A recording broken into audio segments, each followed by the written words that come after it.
Magandang araw sa inyong lahat, mga giliw naming tagapakinig. Muli po mga kaibigan, narito na po ang pagpapatuloy at ika-4 na yugto ng liham kasaysayan na ipinadala ni Romeo dito sa ating dulang Love and Memories.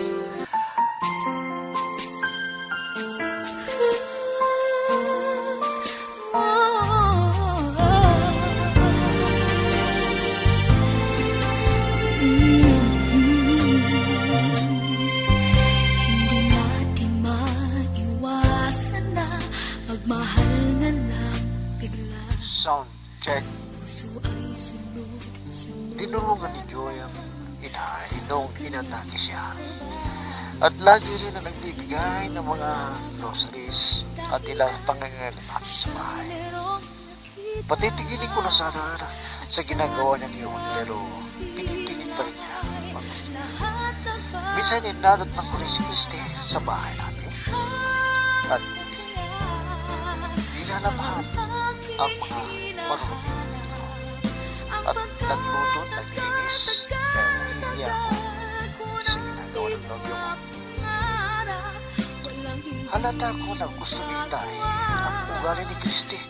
At isang araw ay inimbitahan ako ni Joy sa bahay nila at pinilit akong uminom. At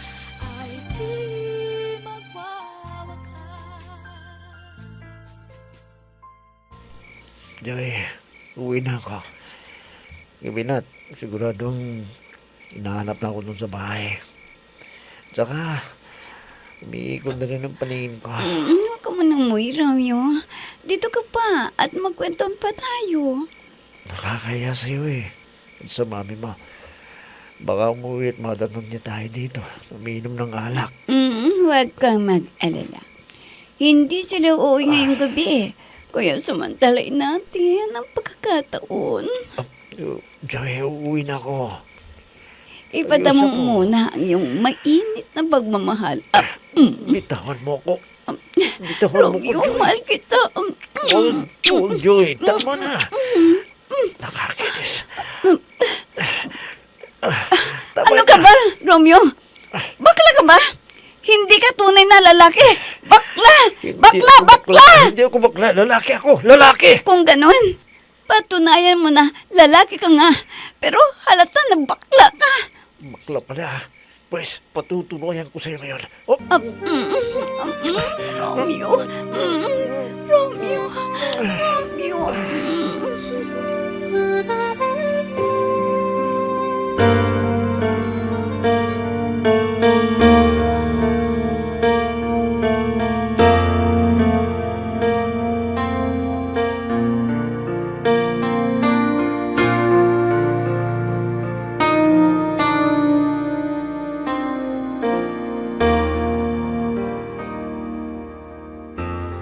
Ay, naku iha. Gabi ka na naman nag-uwi. Pero hanggang ngayon, wala pa si Romeo. Hindi bale, Mang Epoy. Hintayin ko na siya. Saka na lang niya ako ihatid sa may kalsada na paghihintayin ko ng tricycle na papunta sa lugar namin. Pasensya ka na ha, Christy. Ang laki ng tulong mo sa mga ginagawa mo para sa amin. Kung hindi ka pupunta rito ay walang magluluto ng aming hapunan. Pinaayos ko yung padyak ko na ginagamit ko sa pagbili ng bote at bakal. Sana maintindihan mo ang aming kalagayan. Puwan mo, Mang Epoy, mahirap din ang buhay namin. Kaya sanay po ako sa mga gawaing bahay. Alam mo, Christy, hindi ko ugali ang mambola. Gustong gusto kita na maging manugang. Salamat po, Mang Epoy. Pero, ang tanong, gusto rin kaya ako ni Romeo? Siyempre naman, iha. Sigurado ako dyan. 150%. Imposible na hindi ka magustuhan sa ganda mong yan eh.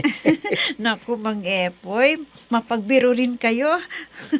Natatawa ako sa iyo tuloy. Ay, oo, Christy. Gusto ko masaya ka sa pagdalaw mo sa amin dito sa bahay. At alam ko na magugulat si Romeo pag nakita ka niya.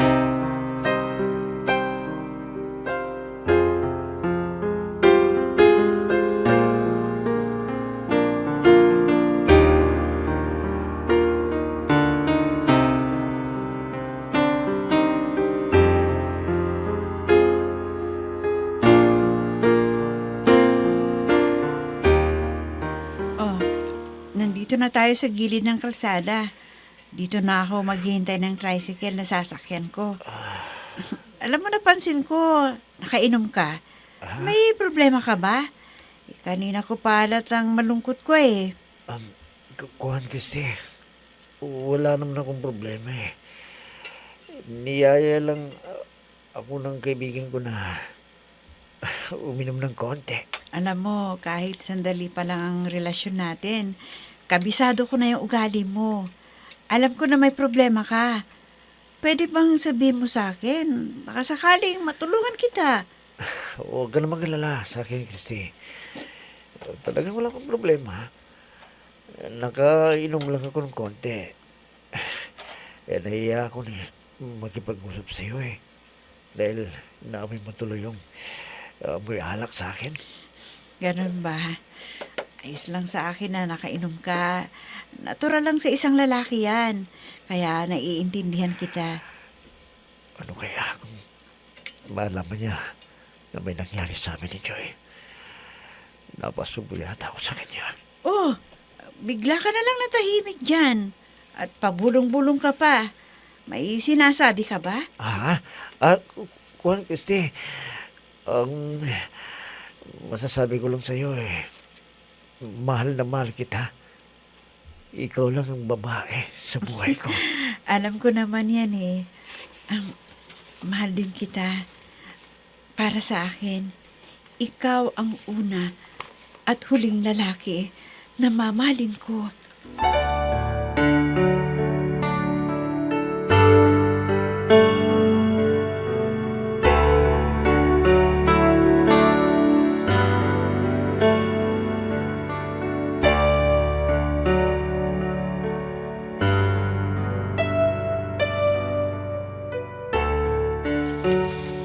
Pwede ba, Joy? Isipin muna natin ang pag-aaral natin para makapagtapos tayo. Ikaw lang. Pero para sa akin, wala na akong ganang mag-aral. Aanin ko pa ang diploma. May kaya naman kami sa buhay. Hindi ko mauubos ang mamanahin ko kay Mami. Pero may pangarap pa ako sa buhay ko na dapat kong tuparin. Kailangan kong makapagtapos para matulungan ko mga magulang ko at maipagamot ko si inay. Huwag mo nang problemahin ang tungkol sa gamot ng inay mo. Si Mami nang bahala dyan. Nakakaya naman sa mami mo. Kung iasa pa namin sa mami mo yung gamot niya, malaking halaga yung binayaran niya sa ospital. Hindi naman pera ni Mami yun eh. Kundi sa itinatag nilang foundation na may sponsor sa ibang bansa. At sa mga kababayan na may kaya, may malambot na puso para tumulong sa mamahirap. Kinumba. Pero hindi naman dapat na abusuin namin ang kabaitan ng mami mo. Baka magsawa siya sa pagtulong sa amin eh. Alam mo, Romeo, malakas ako kay Mami. Kung anong gusto ko, ay ibinibigay niya sa akin. Dahil mahal naman niya ako. At alam niya na may pagtingin din ako sa iyo. Teka, sinabi mo na ba na kay mami mo na may nangyari sa atin? Hindi, Ma. Pero pag nagbunga ang ginawa natin, talagang sasabihin ko para panagutan mo ang nangyari sa atin, no? Ano? Minsan ng isang simpleng ngiti ay mayroong dala. Isang tapat na hangarin at pangakong dakila. Hindi man ito pinapansin. Minsan Ayun si Romeo sa study shed. May kausap siya. Parang seryoso ang kanilang pag-uusap. Ano kaya yun? Nakikita ko, panay ang lapit ni Joy kay Romeo. May nahalata na ako eh, na ang Joy na yun ay may gusto kay Romeo. Pero parang umiiwas naman si Romeo. At hinahabol-habol naman ni Joy. Masama to ah. Baka may plano si Joy na gawin sa akin si Romeo. Hindi ako papayag. Kailangan ko makausap si Romeo para hindi niya patulan si Joy. I'll be with you for the rest of my life. From the bottom of my heart, I will. I'll always be with you.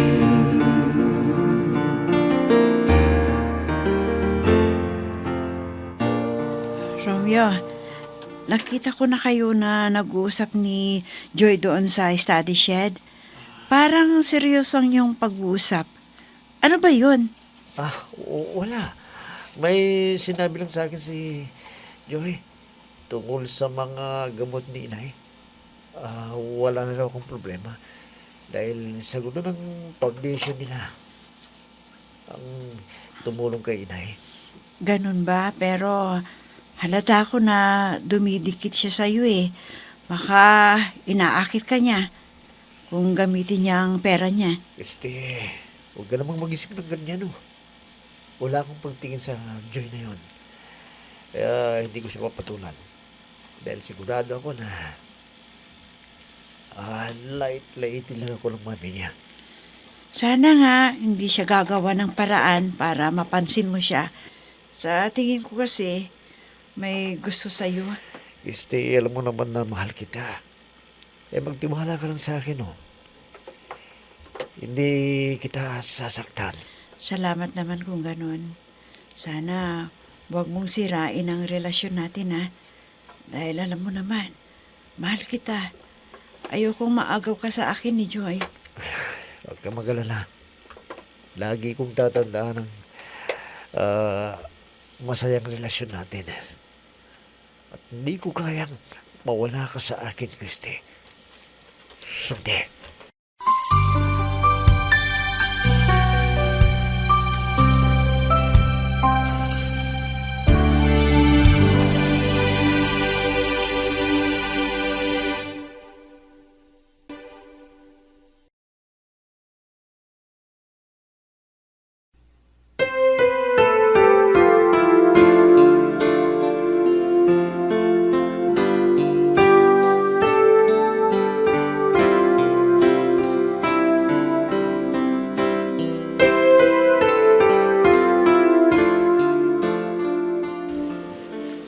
Oh, bakit iha?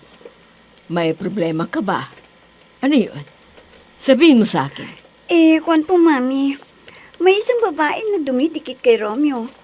Parang siya ang kaagaw ko sa pagmamahal ni Romeo. Ha?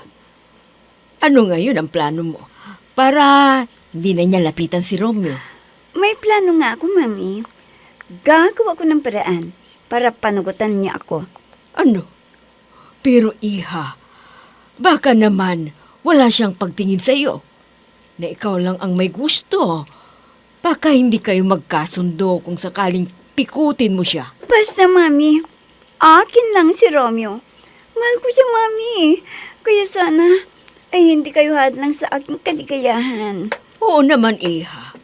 Alam mo naman kung gaano kita kamahal. Kaya lahat ng magpapasaya sa iyo ay ibinibigay ko. Kaya basta kaya ko. Alam ko po yan, Mami. Kaya sinasabi ko sa iyo kung ano ang gagawin ko. Sige, iha. Kung ano man ang problema mo, ay sabihin mo sa akin. Handa kitang tulungan para maging masaya ka lagi. Opo, Mami. Maraming salamat po.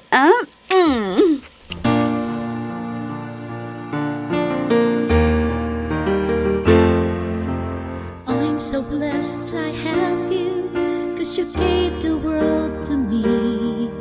You're my inspiration, the perfect one in my life forever. You make my life complete. Ay, Romeo, may itatanong ako sa iyo, anak. May problema ka ba? Bakit malungkot ka? Wala ako, Nay. Siguro pagod lang ako. Iniisip ko yung kalagayan ni inay. Parang walang pagbabago eh. Lalo silang nangihina. Yun na nga ang sinabi ng doktor. Kaya nilabas ko na siya dahil may taning na ang buhay ng inay mo. Ano? Kaya pala, hindi nagtagal sa ospital si inay. Kawawa pala siya, no? Siguro naman, wala nang masasabi sa atin ng inay. Dahil gumawa din tayo ng paraan para madugtungan pa yung buhay niya. Oo nga, Romeo. Akala ko maililigtas pa siya at gagaling ba. Iyon pala, kumalat na raw ang kanser sa katawan niya. At lumala nang hindi natin agad na ipagamot. Kaya nga ho tayo eh. Kaya pala laging namimilipit sa sakit ng inay. Kapag umadaki yung sakit niya. Oo, anak. Papaano kulang ang gamot na iniinom niya? Kaya nagtiis ng kirot ang inay mo. May awa ang Diyos si tayo. Sana hindi na pahirapan ang sakit niya si inay. Para maging maginhawa din ang pakiramdam niya at gumaling pa siya.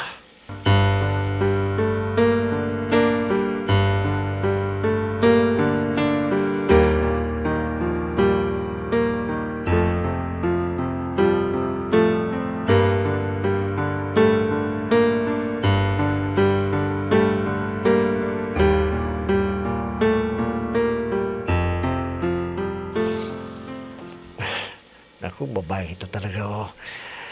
Hindi na makasingit si Christy sa akin. Parang gordya na mahigpit na pagbabantay niya sa akin. Ano naman kayang kailangan niya sa akin? Mapalapit na naman siya. Hi, Romeo, my love. Kumusta ka na? Oh, bakit nandito ka? Akala ko ba may klase ka sa ganitong oras? Hindi ka na naman pumasok? Hayaan mo na yung pag-aaral ko. Ang importante sa akin ay makita ka at makausap kita. Oh, ano bang oras ng klase mo? Kung hindi ka papapasok, halika sa klase kantina. Sabayan mo kong magmerienda. Halika na. Pero ilang minuto lang yung oras ng klase ko. Ayaw kong malit. Basta, halika muna. Di, bilisan natin ang kumain para hindi ka gutom pag pumasok ka sa klase mo. Sabagay, hindi pa ako nag-almusal. Dahil kulang naman ang kinita ni Tay. Hindi ko na siya natutulungan.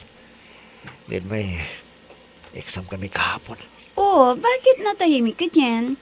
May problema ka ba? Sabihin mo at tutulungan kita. O, sige na. Halika na sa kantina para makapag-merienda tayo.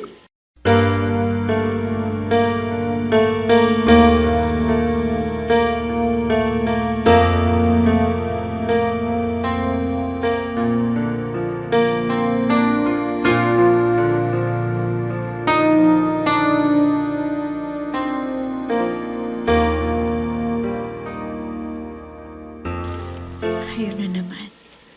Magkasawa silang dalawa ni Romeo at Joy. Pumunta sila sa kantina. Hindi ko na naman makakausap si Romeo dahil diretso ang klase ko. Hindi naman makadalaw si Romeo sa bahay dahil nag-aaral siyang mabuti sa gabi para hindi mawala ang scholarship.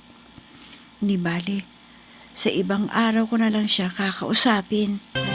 Minsan ng isang simpleng ngiti ay mayroong dala, isang tapat na hangarin at pangakong dakila. Hindi man ito pinapansin, minsa'y babalik. Ako, masakit ang ulo ko. Ang dami ko na namang nainom kagabi. Hayop talaga ang Joy na yun. Tinakot ako na sasabihin kay Christine na may relasyon kami. Kaya pinagbigyan ko na tuloy. Naminom kami kagabi. Tinukso na naman niya ako. Kaya nagkasalo ko sa kay Christy. Hindi dapat malaman ni Christy na may nangyari na sa amin ni Joy. Ayokong masaktan ang mahal ko. Romeo! Romeo, anak! Halika dito! Dalian mo! Si Tay, tinatawag niya ako. Ano kayang nangyari sa kanila? Oh, Tay! Tay, bakit po? Anong nangyayari sa inyo? At nagsisisigaw kayo? Ang inay mo, anak. Iniwan na tayo. Si Inay! Patay na siya. Hindi! Inay! Inay!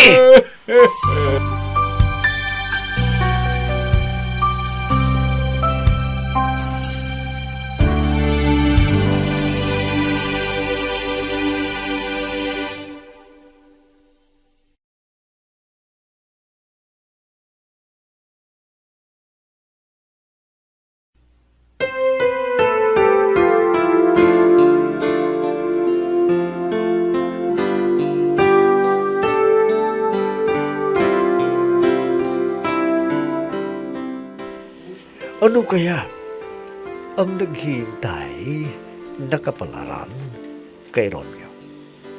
Mga kaibigan, huwag ninyo kaligtaang subaybayan ang pagpatuloy at ikalimang yugto ng liham kasaysayan na ipinadala ni Romeo dito sa ating dulang. Love and Memories.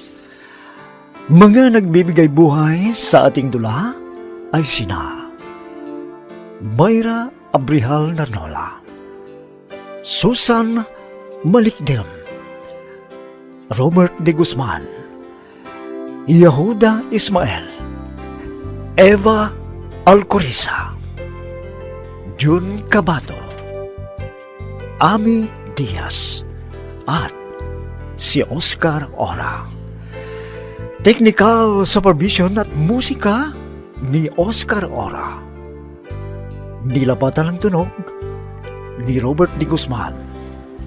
Mula sa panulat at direksyon ni Ami Diaz. Love and Memories. Inihahandog sa inyo ng F3 Recording Studio para sa Pambansang Radyo ng Pilipinas, Bombo Radio, Philippines.